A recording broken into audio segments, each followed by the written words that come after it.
আদিনাথ জানলার ধারে দাঁড়িয়ে সিগারেট টানছিল। হঠাৎ উত্তেজিতভাবে বলে উঠল, এই শোন, ওই যে যাচ্ছে রে, আরে দেখে যা, ওরে দেখে যা, ওই যে যাচ্ছে। সন্তু, বাদল আর আমি মেঝে বসে তাসের ব্রে খেলছিলাম। চমকে উঠে মুখ তুললাম, দেখলাম আদিনাথের ঠোঁটে কামড়ে ধরা সিগারেট থেকে গলগল করে ধোঁয়া বেরোচ্ছে। সে দুটো হাত জানলার রডে চেপে ভাঁটার মতো চোখ করে কিছু একটা দেখছে। সন্তু মুখ নামিয়ে নিষ্পৃহ ভঙ্গিতে বলল, ধুস, এখানে এসে খালি ভূত দেখছে, ছাড় তো। বাদল আর আমি উঠে গিয়ে আদিনাথের পাশে দাঁড়ালাম। বাদল বলল, কই রে? আদিনাথ অস্ফুট স্বরে বলল, আশ্চর্য, এই তো দেখছিলাম। বাদল খাপ্পা হয়ে বলল, তোর মায়েরই মাথার ভেতর একটা সাদা গাড়ি ঢুকে বসে আছে। আচ্ছা এঁদো, তো সিগারেটটা দে তো, এক টান দি, নিশ্চয়ই ওর ভেতর কিছু পুড়েছিস। আদিনাথ কোনো কথা বলল না, ঠিক তেমনি দাঁড়িয়ে রইল। অস্বাভাবিক চাহনিতে সে যেন একটা ভুতুড়ে সাদা মোটা গাড়ি খুঁজতে থাকল।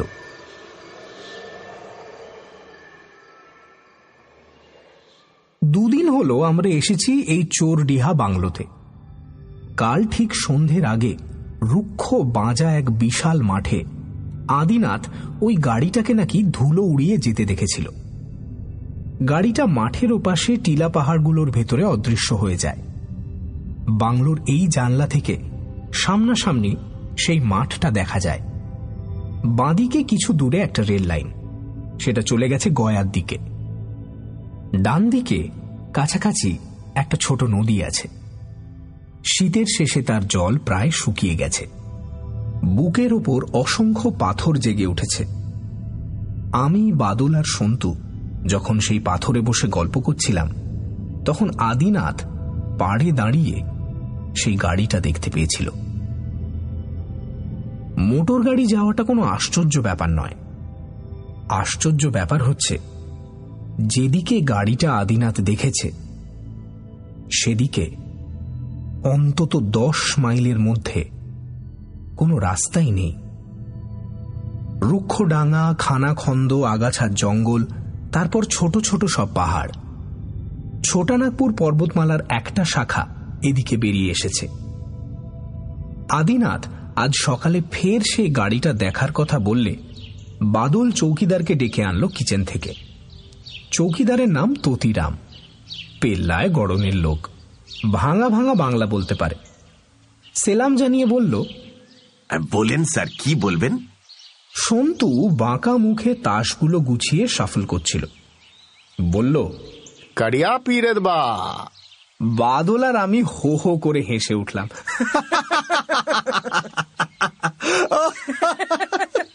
বললাম, চৌকিদার পরশুরাম পড়েনি রে, তবে মনে হচ্ছে এটাই সেই ভূষুণ্ডির মাঠ। হ্যাঁ, চৌকিদার বাঙালি বাবুদের ব্যাপার স্যাপার বুঝতে না পেরে ফ্যাল ফ্যাল করে তাকিয়ে রইল।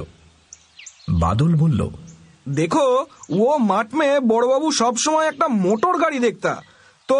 চৌকিদার অবাক হয়ে বলল, মোটর গাড়ি?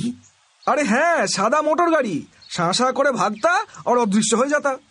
সন্তু মুখ টিপে হেসে বলল, বহুত ধুলো ভি উড়াতা না রে এঁদো। আদিনাথকে অন্যরা কখনো সখনো এঁদো বলে ডাকে। গত অঘ্রাণে বিয়ে করে সে একটু রাশ ভারী হয়েছে। জানলার ধার থেকে সরে এসে বলল, তোরা মায়েরই বিশ্বাস করছিস না, তাই তো? কি যে বলবো তোদের। আচ্ছা এই চৌকিদার, এই হিলগুলোর কাছে এই রাস্তা টাস্তামে নিশ্চয়ই কিছু হয় না, তাই না? কি বলো? আমাদের হিন্দি জ্ঞানের নমুনা দেখে চৌকিদার ভড়কানোর পাত্র নয়। এই বাংলোয় মাঝে মাঝে বাঙালি বাবুরা এসে থাকেন। তার বাঙালি সম্পর্কে প্রচুর অভিজ্ঞতা থাকা স্বাভাবিক। সে একটু হেসে বলল, রাস্তা উস্তা তো কুছ নেই স্যার, তবে মোটর গাড়ির কথা বলছেন। एक गाड़ी मुनमुनिया गांव में मुजम्मल खायर आछे, तो 9-10 कोस दूरे जंगल के किनारे में। चोरडीहार असली जंगल तो उधर है, मुजम्मल खायर काठेर कारबार आछे। मालूम होता है कि खां साहब का मोटर गाड़ी है। आदिनाथ সন্দিগ্ধভাবে বলল, গাড়িটা কি সাদা রঙের গাড়ি? চৌকিদার ততিরাম গোঁফে তা দিয়ে ভাবিত মুখে বলল, মনে তো না আছে স্যার, আর সাদা ভি হবে। সন্তু বলল, ব্যাস হলো তো, রহস্যের মুন্ডুতে ঘ্যাচাং করে একটা কোপ পড়ল। চৌকিদার চলে গেল। আদিনাথ বলল, all right, I must investigate. খাটের মশারি স্ট্যান্ডে ঝোলানো প্যান্ট শার্ট টেনে নিল আদিনাথ। পাজামা ও পাঞ্জাবি খুলে ফেলল ঝটপট। বাদল বলল, তুই সত্যি যাচ্ছিস? মারা পড়বি এদো, বউকে এত শিগগির বিধবা করিস নে ভাই। আদিনাথ প্যান্ট শার্ট পরে মাথায় সান ক্যাপ পরল, চোখে সানগ্লাসও পরল। তারপর আমাদের দিকে ঘুরে বলল, এই তোরা কেউ যাবি আমার সঙ্গে? বাদল রাগ করে বলল, এই এবেলা আমাদের চোরডিহা হাটে যাওয়ার কথা না? আদিনাথের মুখে একটা মরিয়াপনার ছাপ ফুটে উঠল। সে বলল, তার চেয়ে আমার কাছে একটা সাদা গাড়ি ঢের জরুরি। সন্তু তাস রেখে উঠে দাঁড়ালো, কোমরে দু হাত রেখে ফিল্মের ভিলেনের ভঙ্গিতে বলল, গাড়িটা কি তোর শ্বশুরের ভেবেছিস নাকি যে জামাইকে দেখে তুলে নেবে? শুনলি না কোন খাঁ সাহেবের গাড়ি বলল? আদিনাথ কোনো কথায় কান দিল না, সে বেরিয়ে গেল। সন্তু তার কিট ব্যাগ খুলে ব্র্যান্ডির বোতলটা বের করে হাসতে হাসতে বারান্দায় গেল। তারপর বোতলটা তুলে চেঁচিয়ে আদিনাথের উদ্দেশ্যে বলল, এদো, এই এদো, যাওয়ার আগে একটু স্ট্রেংথ নিয়ে যারা এদো। আদিনাথ বাংলোর এই টিলা বেয়ে হনহন করে নেমে যাচ্ছিল। বারান্দায় দাঁড়িয়ে আমরা অনেকক্ষণ ধরে তার যাওয়া দেখলাম। কাছিমের গোলের মতো বিস্তীর্ণ ন্যাড়া মাঠ পেরিয়ে সে যখন পলাশ বনটায় ঢুকল, তখন তার ধূসর টুপিটা দেখা যাচ্ছিল। বাদল বলল, আদিনাথটা বরাবর এরকম একরোখা কেন বলতো? সন্তু ব্র্যান্ডির বোতলে চুমুক দিয়ে ঘরে চলে গেল। আদিনাথ এরকম একরোখা সেটা আমরা জানি, কিন্তু কোথায় একটা সাদা মোটর গাড়ি দেখেছে তা তদন্ত করে দেখার যোগ্য কেন মনে করল বুঝতে পারছিলাম না। এমনও তো হতে পারে গাড়িটা যদি মনমুনিয়া গাঁয়ের কাঠগোলার মালিক মুজম্মল খাঁয়ের নাও হয়। কারা বেড়াতে এসেছে বাইরে থেকে এবং ইচ্ছে করেই মাঠ বন বাদার চষে বেড়াচ্ছে। আমাদের সঙ্গে গাড়ি থাকলে আমরাও কি তা করতাম না? চোরডিহা স্টেশন থেকে একটা কাঁচা এবড়ো খেবড়ো রাস্তায় মাইল 4 এলে এই ফরেস্ট বাংলো। এই রাস্তাটা বাংলোর পেছন দিকে এবং জিপে করে আসা যায়। সরকারি লোকেরা জিপে চেপেই এখানে আসেন। চৌকিদারের কাছে শুনেছি মাঝে মাঝে শিকারীরাও আসে জঙ্গলে শিকার করতে। অবশ্য জঙ্গলটা বেশ দূরে। একসময় নাকি দক্ষিণের ওই মাঠ আর আগাছার জঙ্গল সত্যিকার জঙ্গলে ভরা ছিল। উঁচু উঁচু শালবন ছিল। কালক্রমে উচ্ছেদ করে ফেলেছে লোকেরা। মাটি ন্যাড়া হয়ে গেছে অনেকটা জায়গা জুড়ে। বন দপ্তর আবার সেখানে গাছ পোঁতার প্ল্যান করছে। বাদল উদ্বিগ্ন মুখে তাকিয়ে আছে দেখে বললাম, ছেড়ে দে, ওর মাথায় ভূত ঢুকেছে। ভেতরে এসে আমরা পোশাক বদলে ফেললাম। তারপর চৌকিদারকে বলে গেলাম আদিনাথ ফিরলে তাকে যেন চোরডিহা চলে যেতে বলা হয়। আমরা সেখানে বিকেল অবধি থাকব আর সন্ধ্যার মুখে মুরগি কিনে নিয়ে ফিরব। চোরডিহায় আদিবাসী পুরুষ ও মেয়েরা নানান রকম জিনিস বিক্রি করে। পুঁতির মালা, ঝুড়ি, কাঠ, বনজ ফলমূল, এমনকি মুরগিও। দূর দূরান্তের শহুরে বাবুরাও বেড়াতে আসে, বেশিরভাগই বাঙালি। হাটের শেষ দিকটায় একটা বিশাল মহগনি গাছের ছায়ায় বসে আমরা বোতলে ভরা ঈষৎ সভ্য চেহারার রঙিন মহুয়া পান করলাম। সূর্য যখন একটু পশ্চিমে গড়ালো তখন গাছের ছায়ায় তিনজনে শুয়ে পড়লাম। সেই ঘুম যখন ভাঙল তখন রোদ কমে গেছে। খিদে পেট চোঁচো করছে। ভাঙা হাটে তাড়াহুড়ো দরদস্তুর না করেই 2টো মুরগি কেনা হলো। একটা চটের থলেও কিনতে হলো মুরগি দুটো আনার জন্য। বাংলোর কাছাকাছি গিয়ে এতক্ষণে আমাদের আদিনাথের কথা মনে পড়ল। সন্তু বলল, নির্ঘাট চৌকিদারের ভাত রুটি মেরে নাক ডাকিয়ে ঘুমোচ্ছে। এবেলা তো আমাদের জন্য রাধার কথা ছিল না। বাদল তখনও টলছে, বলল, কি হারালো জানে না এদো। ওফ, কি দিনটা কাটলো মাইরি। গেটের কাছে পৌঁছে সন্তুর গতি বেড়ে গেল। চৌকিদার, চৌকিদার, কাহা হ্যায় তুম? এ তোতিরাম, কিধার গয়া? মুরগি লায় রে, দেখো। বলে সে চেঁচাতে চেঁচাতে লন পেরিয়ে শেষ দিকটায় চলে গেল। ওদিকে কিচেন, তার পাশে চৌকিদার তোতিরামের ঘর। বাদল লনে পেতে রাখা বেতের চেয়ারে বসে চেঁচিয়ে বলল, ওই সন্তু, কড়া চা বলে দে একটা, লেবু চা। আমি বারান্দায় এগিয়ে দেখি দরজাটা ভেজানো। যা ভেবেছিলাম তাই, আদিনাথ এখনো ঘুমোচ্ছে, কিন্তু গায়ে কম্বল মুড়ি দিয়েছে কেন বুঝলাম না। এখানে মাঝরাতের পর এখনো শীত লাগে, শেষ রাতে শীতটা আরো জোরালো হয়, কিন্তু তাই বলে দিনের বেলায় মুড়ি দেওয়ার প্রশ্নই ওঠে না। ডাকলাম, আদিনাথ, আদিনাথ, এই এঁদো, এঁদো। আদিনাথের মুখটা কম্বলের বাইরে ছিল। সে একবার তাকিয়ে চোখ বুঝল। ওর চোখ দেখে চমকে উঠলাম। চোখ একেবারে লাল। কাছে গিয়ে বললাম, কিরে এঁদো, জ্বর হলো নাকি? কপালে হাত রেখে টের পেলাম জ্বরে গা পুড়ে যাচ্ছে। বললাম, জ্বর বাঁধিয়েছ তাহলে? বারণ করেছিলাম রোদে অমন করে বেরিও না। নাও এখন ঠেলা বোঝো। আদিনাথ চোখ বুজে রেখেই কেমন একটা হেসে বলল, আরে হাটে গেছিলি তোরা? হাটে গেছিলি? হ্যাঁ, তুই কখন ফিরলি? আমি ফিরেছি দুপুরে।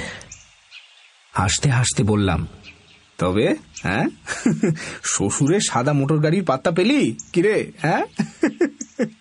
আদিনাথ জবাব দিল না। তখন তাকে একটু ঠেলে দিয়ে ফের বললাম, কিরে এঁদো, কথা বলছিস না কেন? আদিনাথ এবার চোখ খুলল। চোখ অসম্ভব লাল।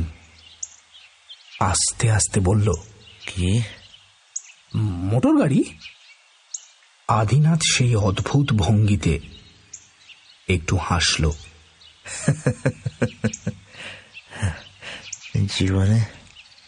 জীবনে এত এত সুন্দর সাদা গাড়ি আমি দেখিনি, জানিস? অথচ গাড়িটা যখন চলে না, কোনো শব্দ হয় না, একেবারে নিঃশব্দ। তাছাড়া আরো জানিস, তার চাকার কোনো দাগই পড়ে না, যেন শূন্যে ভেসে বেড়ায়। কি আবোল তাবোল বকছিস জ্বরের ঘোরে? থাম, তোকে একটা ট্যাবলেট দিই। আদিনাথ গরম হাতে আমার হাত ধরল। থাক প্লিজ, সাদা গাড়িটার কথা শোন প্লিজ। এবার আদিনাথ যেন সত্যি জ্বরের ঘোরে ভুল বকতে শুরু করলো। গাড়িটা চলে। অসংলগ্ন সব কথা গলার ভেতর জড়িয়ে জড়িয়ে বলছিল। পাখা নেই তো। এক বর্ণ বুঝলাম না। তখন বাদলকে ডাকলাম। সন্তু এসে গেল। আমরা দেখলাম আদিনাথ চোখ বুজে বিড়বিড় করতে করতে হাত দুটো মুঠো করছে এবং তার সঙ্গে পা দুটো নড়ে উঠছে। আমি ভীষণ ভয় পেয়ে গেলাম। সন্তু উদ্বিগ্ন মুখে বলল, এটা সেই ম্যালিগনেন্ট ম্যালেরিয়া না কি যেন বলে, তাই নয় তো? বাদল গম্ভীর ভাবে মাথা নেড়ে বলল, তড়কা। সন্তু বলল, ধুর বোকা, তড়কা তো বাচ্চাদের হয়। আরে এটা বাজে তর্কাতর্কি সময় নয়। সন্তু, শিগগিরই এক বালতি জল আর মগ নিয়ে আয়, ওর মাথাটা ধুয়ে দেওয়া দরকার। সন্তু জল নিয়ে এলো। আদিনাথের মাথাটা বালিশের ওধারে ঝুলিয়ে জল ঢালতে শুরু করলাম। একটা রুমাল ভিজিয়ে আদিনাথের মাথায় জলপট্টিও দেওয়া হলো। চৌকিদার তখন ওদিকে মুরগি নিয়ে ব্যস্ত। ওর কাছে গিয়ে ব্যাপারটা জানিয়ে বললাম, তোতিরাম তোতিরাম, यहाँ पे नजदीक में कोई कुछ मिलेगा? डॉक्टर कुछ है? তোতিরাম হতাশ ভাবে মাথা দুলিয়ে বলল, नजदीक में तो नहीं अच्छे सर, लेकिन मुनमुनिया जेते पारले ओ डाक्तार मिलबे। वहां एक बंगाली डाक्तार भी আছে। ততক্ষণে সন্ধ্যার আঁধার ঘনিয়েছে। বাংলোয় বিদ্যুৎ নেই। চৌকিদার হ্যারিকেন জ্বালল। কেটলির জল ফুটছিল কয়লার উনুনে। চা তৈরি করল।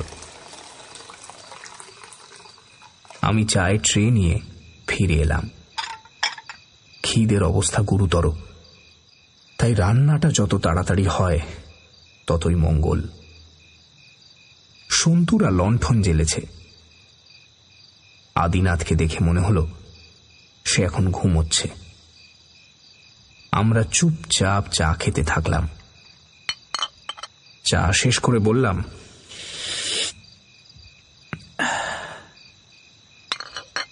সেই মুনমুনিয়া ছাড়া ডাক্তার পাওয়ার আশা নেই।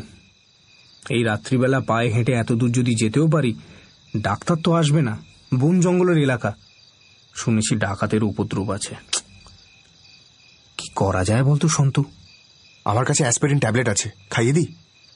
আদিনাথ ঘুমোচ্ছিল দেখে ওকে তখনই জাগিয়ে ট্যাবলেট খাওয়াতে চাইলাম না। এবারকার বেড়াতে আসার আনন্দ মাঠে মারা গেল ভেবে আমরা মুষড়ে পড়লাম। বাদল বাইরের দিকে তাকিয়ে বলল, যা হবার হলো, এ তো ঘুমুক। চ, আমরা বাইরে গিয়েই বসি, চাঁদ উঠেছে মনে হচ্ছে। আমরা তিনজন লনে গিয়ে বেতের চেয়ারে বসলাম। সবে চাঁদ উঠেছে। চাঁদের গড়ন দেখে মনে হলো আগামীকালই পূর্ণিমা। চোরডিহায় এখন বসন্তকাল, তবু জ্যোৎস্নাটা পরিচ্ছন্ন নয়। শীতের কুয়াশা যেন এখনো জড়িয়ে আছে সেই জ্যোৎস্নার ভেতরে। আমাদের কথা বলতে ইচ্ছে করছিল না। আদিনাথের গোয়ার্তুমির জন্য সব ভেস্তে গেল। কাল সকালেও যদি জ্বরটা না ছাড়ে তাহলে কি হবে ভেবে পাচ্ছিলাম না। ডাক্তার আনতে সেই মুনমুনিয়া যাওয়া, উফ। দূরে বিস্তীর্ণ ন্যাড়া মাঠটার দিকে তাকিয়ে সিগারেট খাচ্ছিলাম।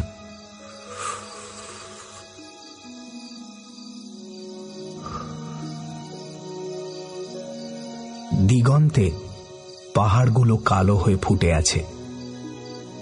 ঝাপসা জ্যোৎস্নায় কচ্ছপের খোলার মতো রুক্ষ মাঠে হয়তো আমিও একটা মোটর গাড়ি খুঁজছিলাম।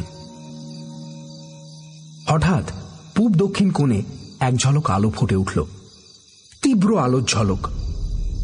মোটর গাড়ির হেডলাইট কি? উত্তেজিত ভাবে বললাম, এই দেখ দেখ দেখ দেখ, ওদিকে দেখ। সন্তু আরে কি বলেই চুপ করে গেল। বাদলও সেদিকে তাকালো। তার চোখ দুটো চকচক করতে থাকল। আলোর ঝলকানিটা আরো জোরালো হচ্ছিল। মনে হচ্ছিল ওটা এগিয়ে আসছে। সন্তু চেঁচিয়ে উঠল এবার, হ্যাঁ চৌকিদার, তোতিরাম, আরে জলদি দাঁড়াও। তোতিরাম কিচেনের বারান্দায় বেরিয়ে বলল, হ্যাঁ বলেন স্যার। ওই আলোটা কিসের বলো তো? বাদল বিরক্ত হয়ে বলল, আদত্তারি, ও কি বাংলা বোঝে নাকি? চৌকিদার, ও রশনি কিসকা হ্যাঁ বলো তো? ওর হিন্দি শুনে হাসবার মতো অবস্থা নয়। চৌকিদার এক লাফে লনে নেমে ঠাহর করে দেখে বলল, हाँ सर, वो रेल का इंजन का बत्ती আছে। उधर रेलेर लाइन আছে না, देखिए लाइने पूरब से गाड़ी আসছে। হ্যাঁ, তো আস্তে আস্তে ও উত্তর দিশা में घूमे যাচ্ছে। वो देखिए। ট্রেন।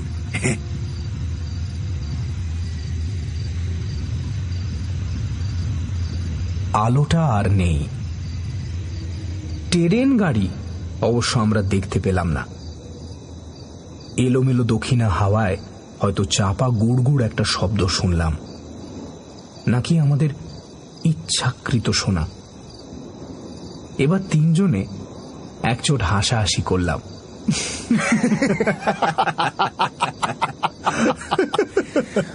বাবা। তারপর সন্তু উঠে দাঁড়িয়ে বলল, বাদল, তুই আদিনাথকে দেখিস, আমরা একটু ঘুরে আসছি, বুঝলি? সন্তু ঘরে গিয়ে টর্চ নিয়ে এলো। তারপর আমায় ডেকে বলল, চল। বাদল রেগে গিয়ে বলল, এঁদোর অবস্থা হবে বলে দিচ্ছি। তাছাড়া চৌকিদার বলেছিল ওদিকে শঙ্খচূড় সাপ আছে। সন্তু গ্রাহ্য করল না। ও পাছে আমাকে ভীতু ভাবে, তাই নিঃশব্দে ওর পিছু নিলাম। সামনের রাস্তাটা কিছুটা সোজা, তারপর ফের ঢালু হয়ে উঠে গেছে। ধারে পৌঁছে সন্তু বলল, আমার একটা খটকা লেগেছে, জানিস? সেটা মনের ভুল না চোখের ভুল নাকি সত্যি কিছু ভেরিফাই করা উচিত। কি রে সন্তু? কাল সন্ধ্যার একটু আগে আদিনাথ সাদা মোটর গাড়ির কথা বলল। অনেক রাতে আমার ঘুমটা ভেঙে গেছিল হঠাৎ। কোথাও যেন একটা চাপা গড়গড় শব্দ শুনতে পেলাম। ভাবলাম কোনো সরকারি অফিসার আসছে বাংলায়, সে ব্যাটে এসে আমাদের ভাগিয়ে দেবে। এই ভেবে মনে মনে তৈরি হয়ে বারান্দায় বেরোলাম। তোরা তখন ঘুমে কাট। তারপর বারান্দায় দাঁড়িয়ে আছি, তোর দিব্যি হঠাৎ মনে হলো ঠিক এইখানটা একটা সাদা গাড়ি দাঁড়িয়ে আছে। চাঁদের আলো ছিল, কিন্তু গাড়িটা অসম্ভব সাদা। তার চেয়েও অবাক কথা, তারপর গাড়িটা আর দেখতে পেলাম না। তখন ভাবলাম নিশ্চয়ই ভুল দেখেছি। সন্তু, কথাটা তোর বলা উচিত ছিল। আরে ধুর, ওটা কি বলার কথা নাকি? আদিনাথের এই জ্বর আর ভুল বকা দেখে তখন থেকে মাথার ভেতরটা ঝিমঝিম করছে।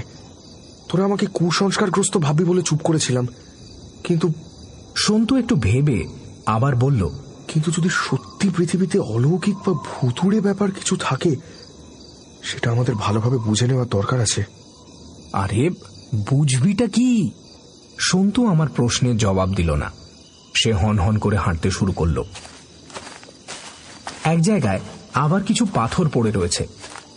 টের পেলাম বাংলো থেকে মাঠটাকে যেমন দেখেছি আদৌ তেমনটি নয়। প্রচুর পাথর আর ফাটলে ভর্তি। জায়গায় জায়গায় কাঁটা ঝোপো রয়েছে। সন্তু একটা বড় পাথরের উপর উঠে বসে আমায় ডাকল, আয়, এখানে কিছুক্ষণ বসে ওয়াচ করি, আয়। পাগলের পাল্লায় পড়া গেল দেখছি। আমি ভেতর ভেতর বেশ ভয় পেয়ে গেছি।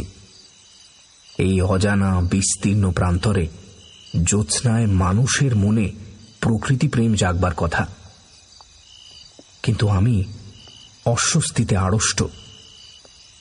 খালি মনে হচ্ছে আচমকা একটা অসম্ভব সাদা মোটর গাড়ি কখনো শব্দে কখনো নিঃশব্দে ছুটে আসবে চোরডিহার জ্যোৎস্নার মাঠে।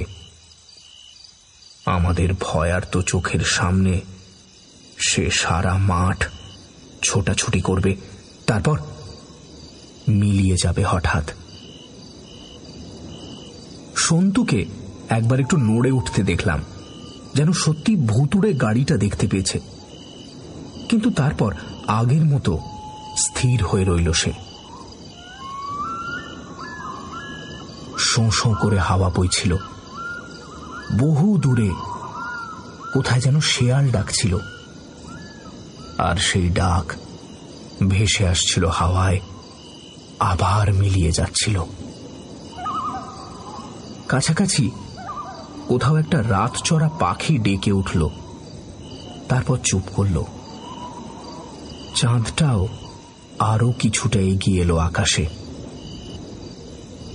তারপর বাংলোর দিক থেকে একটা ডাক ভেসে এলো। চমকে উঠলাম। হ্যাঁ, সন্তু কান পেতে শুনে বলল, ওই ততিরাম ডাকছে, চ, রান্না হয়ে গেছে, এতক্ষণে ফেরা যাক। শুনেই ভয় আর তন্ময়তা ঘুচে গেল, খিদেটা জেগে গেল। আমরা বাংলোয় ফিরে চললাম। যেতে যেতে সন্তু বলল, বসে থাকতে দারুণ ভালো লাগছিল। হয়তো সাদা গাড়ি এসেও যেত, কিন্তু খিদের চেয়ে সাংঘাতিক বাস্তব আর কিছু নেই। কিন্তু তার চেয়েও সাংঘাতিক বাস্তব আমাদের জন্য অপেক্ষা করছিল বাংলোতে। আদিনাথ মারা গেছে। বাদল ঘরে ঢুকে দেখেছিল সে বিছানা থেকে নিচে পড়ে গেছে কখন। মুখের দুপাশে চাপ চাপ ফেনা, চোখ দুটো ঠেলে বেরিয়ে এসেছে। চিৎ করে শোয়াতে গিয়ে আদিনাথের নাক থেকে গল গল করে রক্ত এসে বাদলের 2 হাত ভিজিয়ে দিয়েছে। বাদল বাচ্চা ছেলের মতো হাউ হাউ করে কাঁদছে।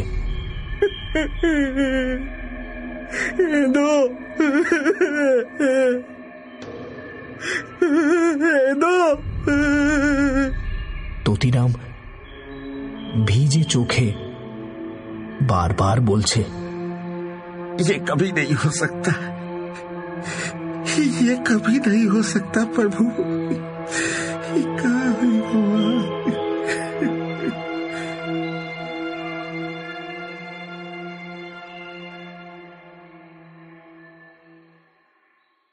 আদিনাথের ডেথ সার্টিফিকেটে লেখা হয়েছিল সানস্ট্রোক, এবং তাতেই মৃত্যু। কলকাতা শহর অলৌকিকতাকে মিথ্যা প্রতিপন্ন করে। কলকাতায় ফিরে মনে হয়েছিল, তাই তো, এই সহজ ব্যাপারটা আমাদের মাথায় ঢোকেনি। ধুধু রোদে ঘোরাঘুরি করলে অমনটা তো হতেই পারে। কিন্তু সেই ঘটনার 10 বছর পরে আমি আবার চোরডিহা যাই হাওয়া বদলের উদ্দেশ্যে। চোরডিহার ততদিনে অন্য রূপ। বাংলোয় বিদ্যুৎ এসেছে, কাছাকাছি এলাকায় তামার খনি আবিষ্কৃত হয়েছে। কপার এজেন্টের লেবার অফিসার রমেন রুদ্র ছাত্র জীবনে আমার বন্ধু ছিলেন। তিনি সব ব্যবস্থা করে দিয়েছিলেন। জিপে করে পৌঁছেও দেন সেই ফরেস্ট বাংলোতে। ততিরামকে দেখতে পেলাম না, তার জায়গায় অন্য লোক। বাংলোর দক্ষিণে সেই প্রান্তরটা কিন্তু একটুও বদলায়নি। শুনলাম বন দপ্তর যতবার গাছ পুঁতেছেন সে গাছ শুকিয়ে মারা পড়েছে, তাই তারা হাল ছেড়ে দিয়েছেন। ওই মাটিতে একরকম রাসায়নিক পদার্থ আছে যা বড় গাছ বাঁচতে দেয় না। তাছাড়া জায়গায় জায়গায় নিরেট পাথুরে জমি। সন্ধ্যের পর সেবারকার মতো চাঁদ উঠেছে। নবমী অথবা দশমী তিথি। মাসটা অবশ্য সেই এপ্রিল। চোরডিহাতে শীত বা গ্রীষ্ম দুটোই কষ্টদায়ক। এপ্রিলটাই ভালো। সন্ধ্যার দিকে মাঠ থেকে গা জুড়োনো হাওয়া ভেসে আসছে। লনে বেতের চেয়ারে বসে মাঠটার দিকে তাকিয়ে আদিনাথের কথা মনে পড়ছিল। সত্যি কি সে একটা সাদা মোটর গাড়ি দেখতে পেয়েছিল ওখানে? সন্তুর দেখাটা বিশ্বাস করা উচিত নয়, কিন্তু আদিনাথ একটু একরোখা প্রকৃতির হলেও বুদ্ধিমান ছেলে ছিল। বসতে পারি? তাকিয়ে দেখি পাশের ঘরের সেই বৃদ্ধ ভদ্রলোক। মাথায় ধপধপে সাদা চুল, পরনে ধূসর রঙের স্যুট। বিকেলে আলাপ হয়েছিল। খুব ভদ্র আর অমায়িক মানুষ। থাকেন হাজারিবাগে। নাম বলেছিলেন নরনারায়ণ ত্রিবেদী। সাহেবের মতো চালচলন, হাবভাব, সবকিছুই। ত্রিবেদী সাহেব বসে একটু হেসে বললেন, কফি খেতে আপত্তি নেই তো? বললাম, আরে না না, আমি বরং ভাবছিলাম যে। কথা কেড়ে নিয়ে ত্রিবেদী সাহেব বললেন, বলে এসেছি, প্লিজ ওয়েট আ বিট। তারপর এলাকার হালচাল নিয়ে গল্প করতে থাকলেন। চোরডিহা জঙ্গলের ইতিহাস শোনালেন আমাকে। তারপর বললেন, প্রতি বছর এ সময়টা এখানে আসি, প্রায় দিন 20 করে কাটিয়ে যায়। বাংলোয় জায়গা না পেলে ক্যাম্প করে নদীর ধারে গিয়ে থাকি। শঙ্খচূড় সাপ আছে বলে সবাই ভয় দেখায়। এ পর্যন্ত তা দেখার সৌভাগ্য হয়নি। আর প্রায় 20 বছর ধরে এখানে আসছি। আমি একবার এসেছিলাম, সেটা 1970 সালে। 4 বন্ধু মিলে এসেছিলাম। কি বললেন? 1970? আমি সে বছর এপ্রিলটা মিস করেছিলাম। হঠাৎ অসুস্থ হয়ে পড়লাম, হাসপাতালে থাকতে হলো 1 মাস। তবে সেবার অগাস্টে এসেছিলাম, 2 দিন থেকে চলে যাই। আমার ওই এপ্রিলেই চোরডিহা স্যুট করে ভালো।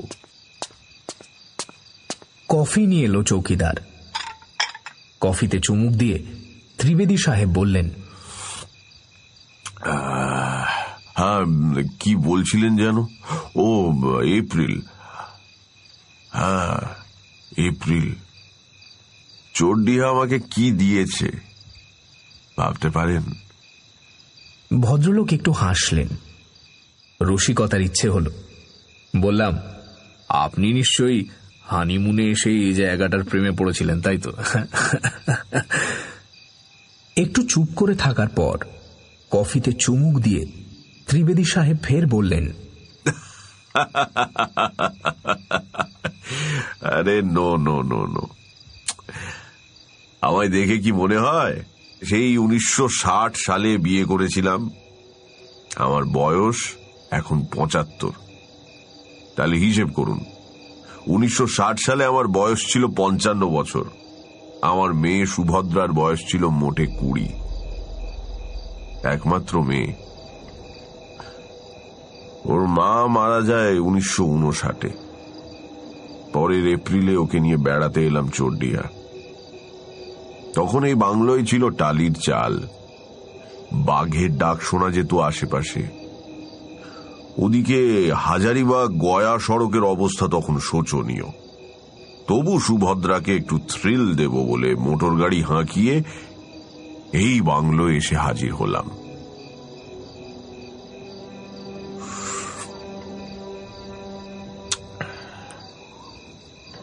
সুভদ্রা ছিল দুরন্ত মেয়ে, জানেন। আমি সকালে বন্দুক নিয়ে নদীর ওদিকে গেছি, যদি কিছু পাখি টাখি মারা যায়। সুভদ্রার মাথায় ঝোঁক চেপেছে, ও মাঠটায় গিয়ে গাড়ি চালাবে। সবে স্টিয়ারিং ধরতে শিখেছে, বুঝলেন ব্যাপারটা? দুপুরে কয়েকটা হরিয়াল নিয়ে বাংলোয় ফিরে দেখি সুভদ্রা নেই। চৌকিদার বলল গাড়ি নিয়ে বেরিয়েছে মাঠের দিকে। ফিল্ড গ্লাস ছিল সঙ্গে। চোখ রেখে মাঠটা তন্ন তন্ন করে খুঁজলাম, দেখতে পেলাম না। আমি আমার মেয়েকে দেখতে পেলাম না। ওদিকে তো কোনো রাস্তাঘাট নেই, গেল কোথায় বোকা মেয়েটা ভাবছি। আমি তক্ষুনি বেরিয়ে পড়লাম বাংলো থেকে। আমি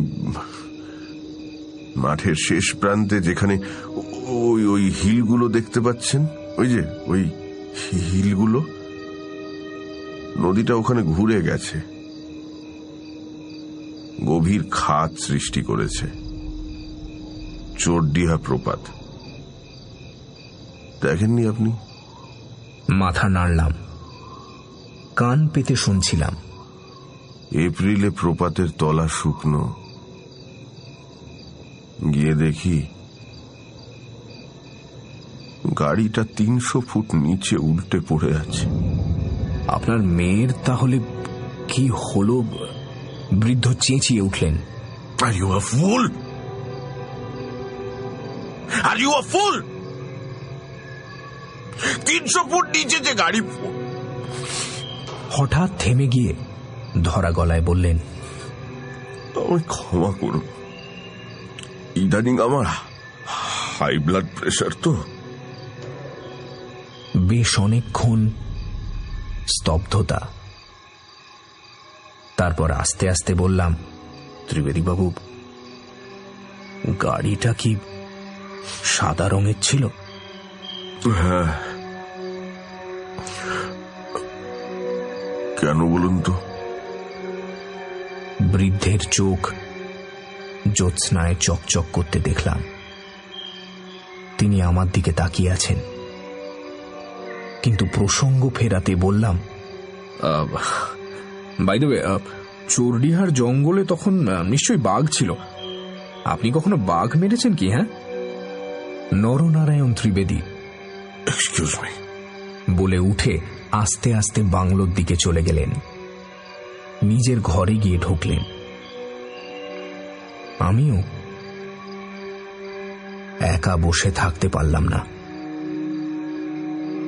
আস্তে আস্তে নিজের ঘরে ফিরে গেলাম।